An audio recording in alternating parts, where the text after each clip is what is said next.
تم کیا مار دیں گے؟ مار دیں گے، مار دیں گے۔ ارے تو مارنا چاہے مار لے، میرا وقت نہیں ہے تو نہیں مروں گا، وقت ہے تو برابر مروں گا۔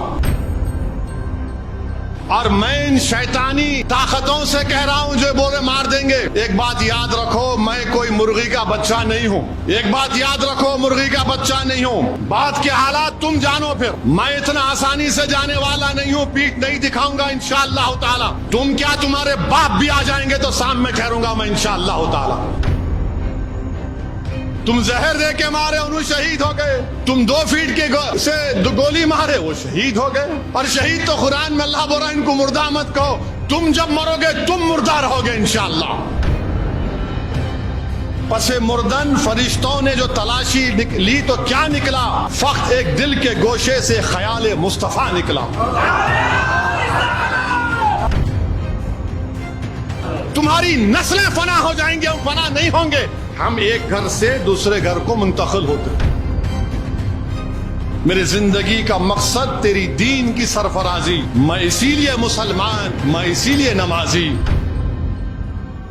میں اتر پردیش گیا، مختار انصاری کے گھر کو گیا، تو اس کے بعد سے سوشل میڈیا پر یہ تمام کے تمام بانکڑے پہلوان شروع ہو گئے، تیرے کو مار دیں گے پورے کے پورے۔ ارے بھائی، میں اخلاق کے گھر کو بھی گیا تھا، میں جنید اور نصیر کے گھر کو بھی گیا تھا جن کو زندہ جلا دیا گیا گھاٹ میکا کے۔ میں ان لوگوں سے کہنا چاہ رہا ہوں جو مجھے دھمکیاں دے رہے ہیں، ایک بات یاد رکھو، میں جس دین پر چلتا ہوں نا، میں ان سے مخاطب ہوں۔ میں جس دین پر چلتا ہوں نا، میرے کو یہ دین ایسا چمن میں چل کے نہیں ملا، میرے کو یہ دین میرے کو بادشاہ کے محلوں سے نہیں ملا، میرے کو یہ دین مجھے نرم نرم قالین سے چل کر نہیں ملا، میرے کو یہ دین مجھے ملا تو بدر اور حنین سے ملا، یہ دین مجھے ملا تو احد سے ملا، یہ دین اگر مجھے ملا تو کربلا سے ملا۔ اس دین کی بنیادوں میں عباس علمبردار کا خون ہے ظالموں۔ تم مجھے جانتے نہیں، تم میرے دین کو نہیں جانتے۔ مار دیں گے، رے تو مارنا چاہے مار لے، میرا وقت نہیں ہے تو نہیں مروں گا، وقت ہے تو برابر مروں گا۔ تم کیا مار دیں گے؟ مار دیں گے۔ ارے ظالموں، قرآن میں اللہ لکھ رہا ہے کلو نفس ذائقۃ الموت۔ اور میں ان شیطانی طاقتوں سے کہہ رہا ہوں جو بولے مار دیں گے، ایک بات یاد رکھو، میں کوئی مرغی کا بچہ نہیں ہوں۔ ایک بات یاد رکھو، مرغی کا بچہ نہیں ہوں۔ بات کے حالات تم جانو، پھر میں اتنا آسانی سے جانے والا نہیں ہوں، پیٹھ نہیں دکھاؤں گا انشاءاللہ تعالی۔ تم کیا، تمہارے باپ بھی آ جائیں گے تو سامنے ٹھہروں گا میں انشاءاللہ تعالی۔ مگر یاد رکھو، مومن فنا نہیں ہوتا، مومن فنا نہیں ہوتا۔ اب کیسے نہیں ہوتا؟ موت کیا ہے؟ زندگی اور موت ایک حقیقت ہے نا؟ زندگی اور موت کے درمیان میں ایک حجاب ہے۔ تو ایک گھر سے دوسرے گھر کو جائیں گے آپ، تو فنا کیسے ہوئے؟ ایک گھر سے دوسرے گھر کو جا رہے آپ اور ہم، تو فنا کہاں سے ہوئے؟ تم فنا ہو جاؤ گے، ہم فنا نہیں ہوں گے انشاءاللہ تعالی۔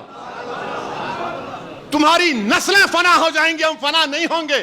ہم ایک گھر سے دوسرے گھر کو منتقل ہوتے۔ مستدراک ایک حدیث کی مشہور کتاب ہے۔ عمر بن عبدالعزیز رضی اللہ تعالیٰ عنہ کہتے ہیں کہ آخرت کی زندگی کی تیاری کرو، مومن فنا نہیں ہوتا، وہ ایک گھر سے دوسرے گھر کو جاتا، ایک گھر سے دوسرے گھر کو جاتا ہے۔ تو موت سے ڈرنا نہیں ہے، مگر ڈرنا اس بات سے کہ موت کے بعد کیا ہوگا۔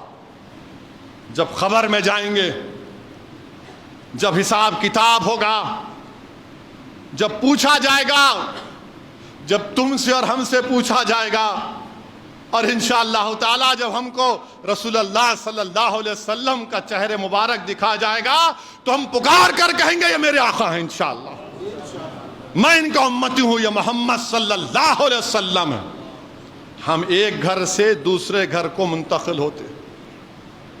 مارنا ہے مارو، کیا کرنا ہے کرو، تم زہر دے کے مارے انہوں شہید ہو گئے،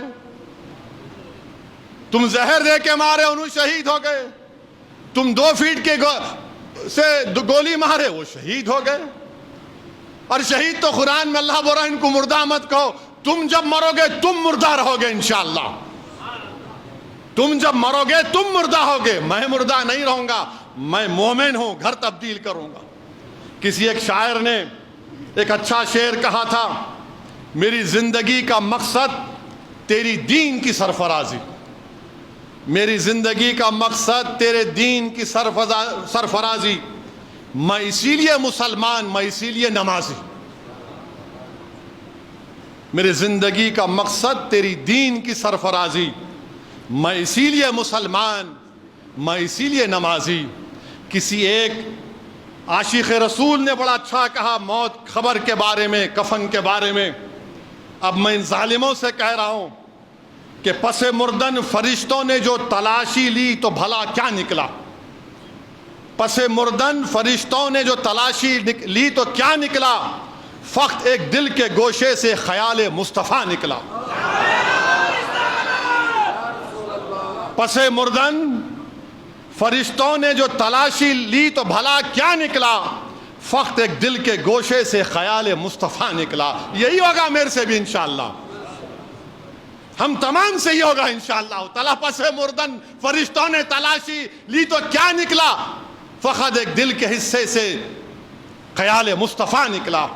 میرے بھائی یہ ہماری پہچان ہے، اور یہ ظالم جانتے نہیں، یہ مردہ لوگ ہیں، یہ جانتے نہیں۔ ایک صحابی رسول تھے ابو سعید خثیمہ رضی اللہ تعالیٰ عنہ، ضعیف ہیں، بیٹا بدر میں شہید ہو گیا، احد کی جنگ ہے، رسول اللہ صلی اللہ علیہ وسلم کا جا کر عرض کہتے رسول اللہ صلی اللہ علیہ وسلم آپ میرے لیے دعا کریے۔ اللہ کے رسول صلی اللہ علیہ وسلم پوچھتے ہیں کیا دعا کرنا چاہیے؟ تو بولے رسول اللہ صلی اللہ علیہ وسلم دعا کریے کہ میں احد کے جہاد میں شریک ہو سکوں اور مجھے اللہ شہادت دے دے۔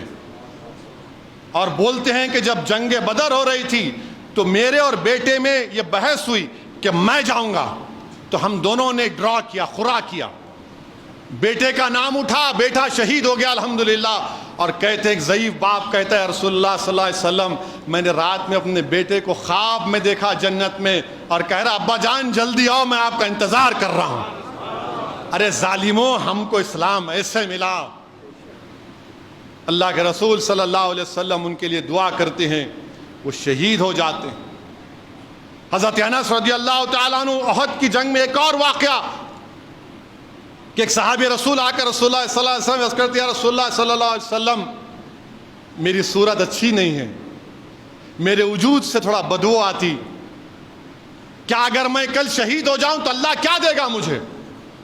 اللہ کے رسول صلی اللہ علیہ وسلم فرماتے ہیں اگر تو جہاد میں شہید ہوگا تو اللہ تجھے جنت دے گا، تو شہادت کے اعلیٰ مقام پر پہنچے گا۔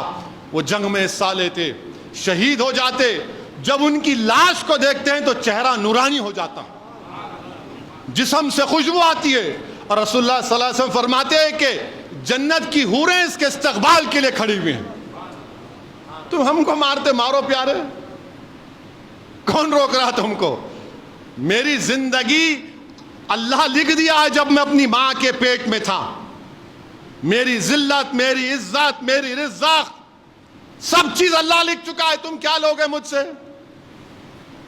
ارے یاد رکھو دنیا میں رہیں گے تو غازیوں کی طرح رہیں گے، یا پھر موت آئے گی تو شہادت کو پسند کریں گے، اور حشر کے میدان اپنے ماں باپ کو شرمندہ ہونے نہیں دیں گے انشاءاللہ تعالی۔